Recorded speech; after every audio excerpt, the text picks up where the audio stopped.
हमको फोन नहीं. सुप्रीम कोर्टाने जसं आमच्यापासून जे बोललेले आहे काय बायकांना काही त्रास नाही हो. तुम्हाला माहिती आहे का की हा पुणे शहरातला बुधवार पेठेतला कुंटणखाना आशिया खंडातील दुसऱ्या क्रमांकाचा आहे. बुधवार पेठ कधी वसली, इथं हा वेश्या व्यवसाय कधी सुरू झाला, यापेक्षा इथल्या या बायकांचं, मुलींचं आणि एकूणच इथं आणि आजूबाजूच्या परिसरात राहत असलेल्या प्रत्येकाचं जगणं कसं आहे. कुंटणखाना असल्यामुळं या परिसराची जी ओळख झाली आहे त्याचा परिणाम त्यांच्या जगण्यावर कसा झाला आहे यासह अनेक संबंधित घटकांचा उलगडा आपल्याला या व्हिडिओमध्ये बघायला मिळणार आहे. त्यामुळं शेवटपर्यंत हा व्हिडिओ बघा आणि फॉर द पीपल न्यूज चॅनलला यूट्यूबवर सबस्क्राईब करा, फेसबुक पेजला लाईक व फॉलो जरूर करा. सर्वोच्च न्यायालयानं नुकतेच वेश्या व्यवसाय हा देखील व्यवसायच असल्याचं म्हटलं असून पोलिसांनी या व्यवसाय करणाऱ्यांवर कारवाई करू नये म्हणून निकाल दिला. त्यानंतर माजी मुख्यमंत्री देवेंद्र फडणवीस यांच्या पत्नी अमृता फडणवीस यांनी वेश्या व्यवसायाबद्दल केलेल्या टिप्पणीमुळं पुन्हा एकदा वेश्या व्यवसाय चर्चेत आला. या निमित्तानं फॉर द पीपल न्यूजनं पुणे शहरातल्या बुधवार पेठेतल्या कुंटणखान्यातलं वास्तव जाणून घेण्याचा प्रयत्न केला. जे पाहायला मिळालं ते वास्तव या स्पेशल रिपोर्टच्या माध्यमातून आम्ही तुमच्यासमोर मांडतोय. बुधवार पेठ आणि वेश्यावस्ती म्हटलं की नाकं मुरडणारी लोक आपल्याला बघायला मिळतात. तशीच कुतूहलानं बघणारी पण लोक सापडतील. बाहेरून ही वेश्यावस्ती नीट म्हणजे व्यवस्थित समजत नाही. त्यामुळं आम्ही आत जाऊन ते राहत असलेल्या खोल्या पाहिल्या. जिथं या महिला व मुली देहविक्रीचा व्यवसाय करतात त्या खोल्याही बघितल्या. हे दृश्य अक्षरशः अंगावर काटा आणणारं होतं. आपण खुराड्यात कोंबड्या जशा ठेवतो तशीच अवस्था इथं बघायला मिळाली. सगळीकडं अस्वच्छतेचं साम्राज्य दिसत होतं. माणूस म्हणून जगण्यासाठी लागणाऱ्या किमान मूलभूत सुविधाही या वेश्यावस्तीत राहणाऱ्यांना नाकारल्या हे स्पष्टपणे जाणवत होतं. अगदी ज्या पंतप्रधान उज्ज्वला योजनेअंतर्गत प्रत्येक घरी गॅस जोडणी दिल्याचा दावा सरकार करत आहे, त्या योजनेअंतर्गत एकही गॅस जोडणी या वेश्यावस्तीत झालेली नाही. हे इथलं वास्तव आहे. की ज्यावेळेस या ताई स्वयंपाक करतात तर ह्या स्वयंपाक एक छोट्याशा गॅसवरती करत असतात की ज्याचे त्यांना दर महिन्याला 400-450 रुपये पेड करावे लागतात. जर का सरकारची उज्ज्वला योजना आहे तर ती उज्ज्वला योजनासुद्धा या ताईंसाठी लागू व्हायला पाहिजे आणि त्यांच्या आधार कार्डवरती जर का ती महिला जोपर्यंत इथं राहते आहे तोचपर्यंत तिला उज्ज्वला योजनेअंतर्गत गॅसची सुविधा त्या योजनेचा फायदा त्या ताईला मिळायला पाहिजे. वेश्या व्यवसाय म्हटलं की एक बाब प्रकर्षानं चर्चेत असते, ती म्हणजे एड्स, HIV. अद्यापही या रोगावर औषध तयार झालेलं नाही. त्यामुळं शारीरिक संबंध ठेवताना तो सुरक्षित ठेवणं हाच एक उपाय यावर आहे. मात्र इथल्या ज्या महिला व मुलींना एड्स आहे त्यांना औषधोपचार कसे होत असतील, तो खर्च त्यांना परवडत असेल का, तो खर्च नेमका कोण करतं, त्यांच्या आरोग्याचं आणि आयुष्याचं नेमकं काय होत असेल याविषयी कधी कुणाला प्रश्न पडला? आम्हाला ससूनला लई भीती वाटते. काय पण होतंय, चक्कर येणं, या त्रास होणं. आमच्यासाठी बी चांगला दवाखाना पाहिजे. आम्हाला ससून बिसूनला लई भीती वाटते. आमच्यासाठी बी चांगला दवाखाना आहे, त्याची जरा व्यवस्था करायला पाहिजे. डॉक्टर लोक लई पैसे मागतात, आमच्यामध्ये तेवढं ताकद नाही पैसे द्यायला. आमच्याकडं कुठून येणार पैसे? वेश्या व्यवसाय करणाऱ्या या महिला आणि मुली या काही आनंदानं हा व्यवसाय करीत नाहीत. यात आलेल्या प्रत्येक महिलेची, मुलीची स्वतंत्र अशी एक कहाणी आहे.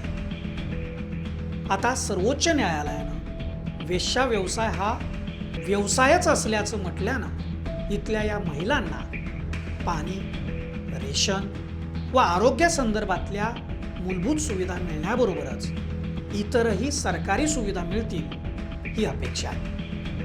मात्र त्या सुविधा मिळण्यासाठीची एक मोठी अडचण आहे आणि ती म्हणजे या महिलांकडं कोणतेच ओळखपत्र सापडत नाही. त्यांच्या स्वतःच्या आयडेंटिटीसाठी जी कागदपत्र त्यांना लागणार आहेत ती सुद्धा सरकार देत असल्याकारणाने अतिशय आनंदाची गोष्ट या ताईंसाठी या निकालामुळे झालेली आहे. सौंदर्य आणि तारुण्य हे 4 दिवसांचे मेहमान असतात. तारुण्य संपलं की वार्धक्य सुरू होतं आणि सौंदर्य गळून पडतं. त्यानंतर इथल्या महिलांचं आयुष्य खडतर होऊन बसतं. त्यांच्या समस्या आणखी जटिल बनतात.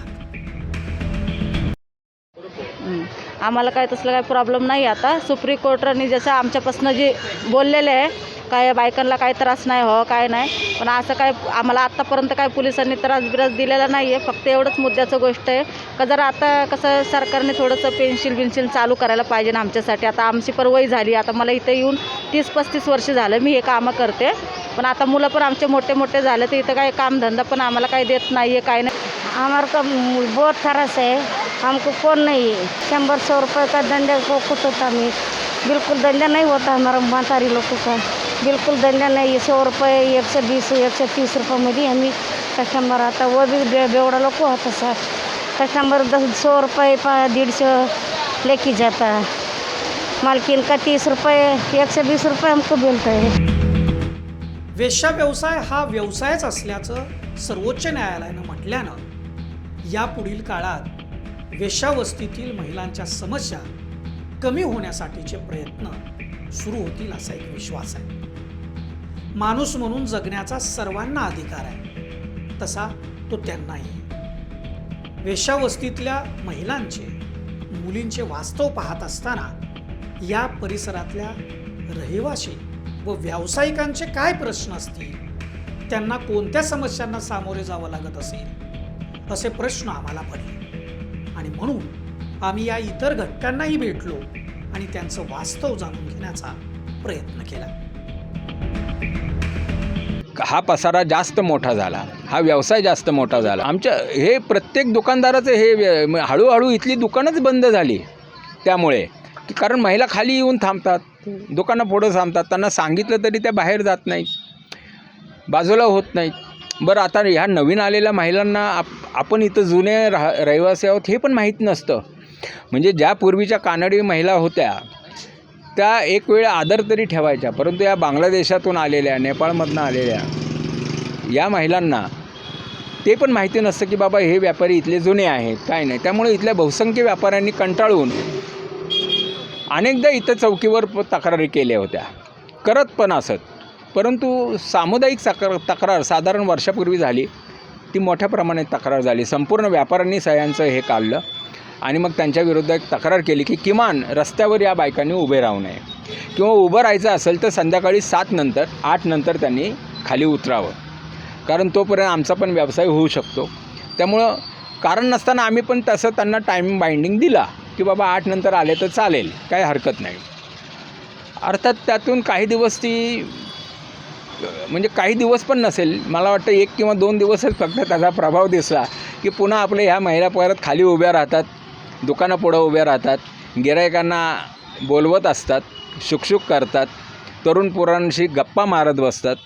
अनेक महिलांना दारू प्यायची सवय लागलेली आहे त्यांच्या इथं. त्यामुळे इथल्या दुकानामध्ये बिअर घेणारी मुलं देखील त्यांच्याशी गप्पा मारत बसतात, त्यांच्याबरोबर त्यांची भांडणं होतात. अनेक गिरायकांचे पैसे ते त्यांच्याकडनं घेतले जातात. जो व्यवसाय हा सुद्धा पूर्वीपासूनचाच आहे. पूर्वी इथे जे महिला होत्या त्या अगदी इज्जतदार महिला होत्या. अगदी स्थानिक लोकांना ते फार इज्जत द्यायचे, महत्त्व द्यायचे. आले की डोक्यावर पदर घेणे वगैरे किंवा रस्त्याने येत जात असले तर आत जाणे असे हे पूर्वीचे करायचे. जवळजवळ मला वाटतं साधारण 25-30 वर्षापूर्वीची गोष्ट आहे, 30-40 वर्षापूर्वीची.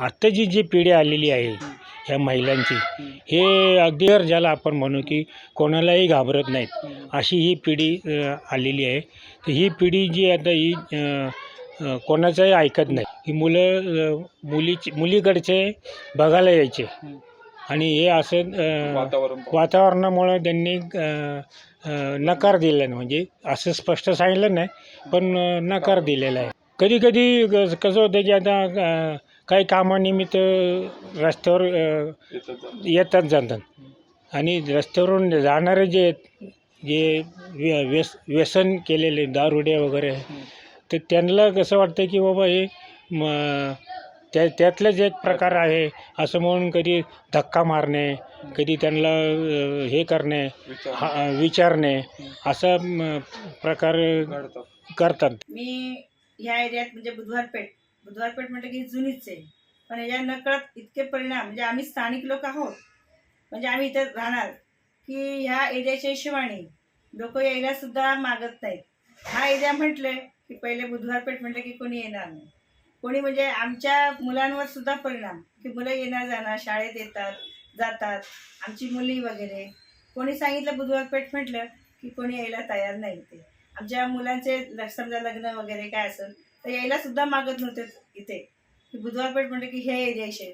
या लोकांनी करावा धंदा, नाही म्हणत नाही, त्यांनी त्यांच्या पोटासाठी करतात, पण ह्याचा परिणाम आमच्या लोकांच्या म्हणजे गरीब लोकांच्या ह्याच्यावर पडतो. का तर आता ज्याच्याकडे इथे लोक राहणार होते, स्थानिक लोक, त्यांच्याकडे पैसा होता, त्यांनी कोणी भाड्याने दिले, कोणी विकले, ते जे ते लांब गेले. पण आमच्यासारखे लोक जाणार कुठे? आम्हाला तर इथेच राहावं लागतं.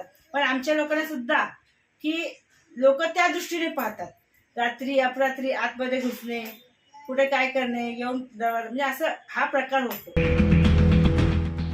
वेश्यावस्तीतील महिलांच्या समस्या, त्यांचे प्रश्न जसे महत्त्वाचे आहेत, तसं इथल्या आजूबाजूच्या रहिवासी व व्यावसायिकांनी उपस्थित केलेले प्रश्न देखील अत्यंत महत्त्वाचे आहेत. नाण्याला जशा 2 बाजू असतात तशा इथंही 2 बाजू आहेत.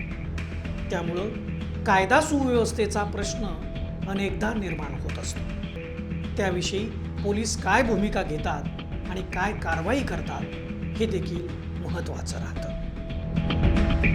बुधवारपेठ आपला जो एरिया आहे पुण्यातला, तो तिथे जास्त करून ब्रोथेल आहेत. ब्रोथेल म्हणजे कुंटलखाने आहेत.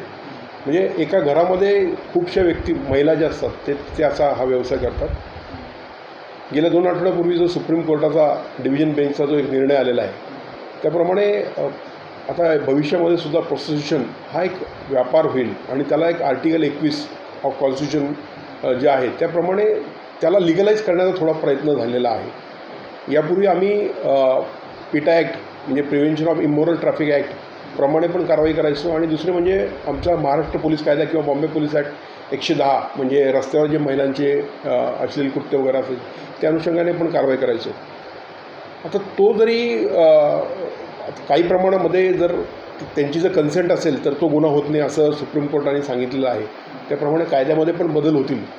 परंतु बुधवारपेठमध्ये जाणाऱ्या ज्या व्यक्ती असतात, पुरुष, त्यांना काही प्रमाणामध्ये लुबाडलं पण जातं आणि त्याच्याबद्दल कोणी तक्रार करायला पुढे येत नाही, कारण सगळाच मामला जो असतो तो रफादफीचा असतो. तर त्याच्यावर पण कुठेतरी एक वेगळं कंट्रोल असणं अपेक्षित आहे. आपण तो रेड लाईट एरियामध्ये रात्री आमची पोलिसांची पेट्रोलिंग पण ठेवलेली आहेच, पण एक साधारण त्यांना जी काही लागलेली सवय आहे आणि त्याच्यामध्ये काही ठिकाणी थर्ड जेंडरकडनं सुद्धा मारहाण वगैरे पण होते, तर ते कुठेतरी प्रिव्हेंट होणं अपेक्षित आहे. महिलांना जर त्यांची कन्सेंट असेल तर सुप्रीम कोर्टाने जसं सांगितलं आर्टिकल 21 प्रमाणे तर त्या करू शकतील. परंतु त्यामध्ये असं स्पेसिफिक मेन्शन केलेलं आहे की जर ब्रॉथेल किंवा कुंटणखाना जर चालू असेल तर तो कायद्याच्या विरुद्ध आहे आणि त्याच्यावर कारवाई होणं अपेक्षित आहे. तर त्याप्रमाणे आपण पुढची कारवाई करतो आहे.